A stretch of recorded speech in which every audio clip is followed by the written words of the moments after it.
السلام علیکم۔ صحیح بخاری حدیث نمبر 66۔ ایک مرتبہ رسول اللہ صلی اللہ علیہ وآلہ وسلم مسجد میں تشریف فرما تھے اور لوگ آپ صلی اللہ علیہ وآلہ وسلم کے ارد گرد بیٹھے ہوئے تھے کہ 3 آدمی وہاں آئے۔ ان میں سے 2 رسول اللہ صلی اللہ علیہ وسلم کے سامنے پہنچ گئے اور ایک واپس چلا گیا۔ پھر وہ دونوں رسول اللہ صلی اللہ علیہ وآلہ وسلم کے سامنے کھڑے ہو گئے۔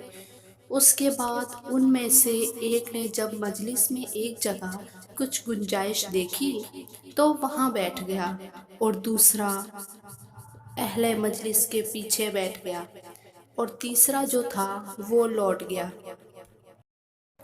تو جب رسول اللہ صلی اللہ علیہ وآلہ وسلم اپنی گفتگو سے فارغ ہوئے تو صحابہ رضی اللہ تعالیٰ عنہ سے فرمایا کہ کیا میں تمہیں 3 آدمیوں کے بارے میں نہ بتلاؤں؟ تو سنو۔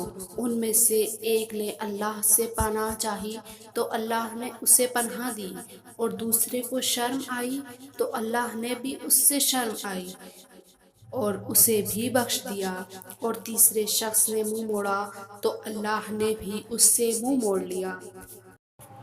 صحیح بخاری حدیث نمبر 67۔ رسول اللہ صلی اللہ علیہ وآلہ وسلم اپنے اونٹ پر بیٹھے ہوئے تھے اور ایک شخص نے اس کی نکیل تھام رکھی تھی۔ آپ صلی اللہ علیہ وآلہ وسلم نے پوچھا، آج یہ کون سا دن ہے؟ ہم خاموش رہے کہ ہم سمجھتے ہیں کہ آج کے دن کا آپ کوئی دوسرا نام نہ بتلا دیں۔ تو پھر آپ صلی اللہ علیہ وآلہ وسلم نے فرمایا، کیا آج قربانی کا دن نہیں ہے؟ ہم نے عرض کیا، جی آپ بے شک۔ اس کے بعد آپ صلی اللہ علیہ وآلہ وسلم نے فرمایا، یہ کون سا مہینہ ہے؟ ہم اس پر بھی خاموش رہے اور یوں ہی سمجھے کہ آپ اس مہینے کا بھی اس کے علاوہ کوئی دوسرا نام تجویز فرمائیں گے۔ پھر آپ صلی اللہ علیہ وآلہ وسلم نے فرمایا، کیا یہ ذی الحج کا مہینہ نہیں ہے؟ ہم نے عرض کیا، بے شک ہے۔ آپ صلی اللہ علیہ وآلہ وسلم نے فرمایا، تو یقیناً تمہاری جانیں اور تمہارے مال اور تمہاری آبرو تمہارے درمیان اس طرح حرام ہے جس طرح آج کے دن کی حرمت تمہارے لیے اس مہینے اور اس شہر میں ہے۔ پس جو شخص حاضر ہے اسے چاہیے کہ غائب کو یہ بات پہنچا دے، کیونکہ ایسا ممکن ہے کہ جو شخص یہاں موجود ہے وہ ایسے شخص کو یہ خبر پہنچائے جو اس سے زیادہ حدیث کا یاد رکھنے والا ہو۔ صحیح بخاری حدیث نمبر 78۔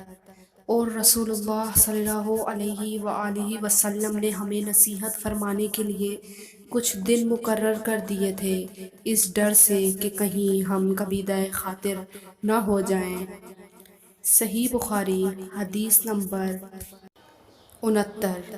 آپ صلی اللہ علیہ وآلہ وسلم نے فرمایا، آسانی کرو اور سختی نہ کرو، اور خوش کرو اور نفرت نہ دلاؤ۔ صحیح بخاری حدیث نمبر 70۔ عبداللہ بن مسعود رضی اللہ تعالیٰ عنہ ہر جمعرات کے دن لوگوں کو خیر سنایا کرتے تھے۔ ایک آدمی نے ان سے کہا، اے ابو عبد الرحمن، میں چاہتا ہوں کہ تم ہمیں ہر روز وحی سنایا کرو۔ انہوں نے فرمایا، تو سن لو کہ مجھے اس امر سے کوئی چیز منع ہے تو یہ کہ میں یہ بات پسند نہیں کرتا کہ کہیں تم تنگ نہ ہو جاؤ، اور میں تمہاری فرصت تلاش کیا کرتا ہوں۔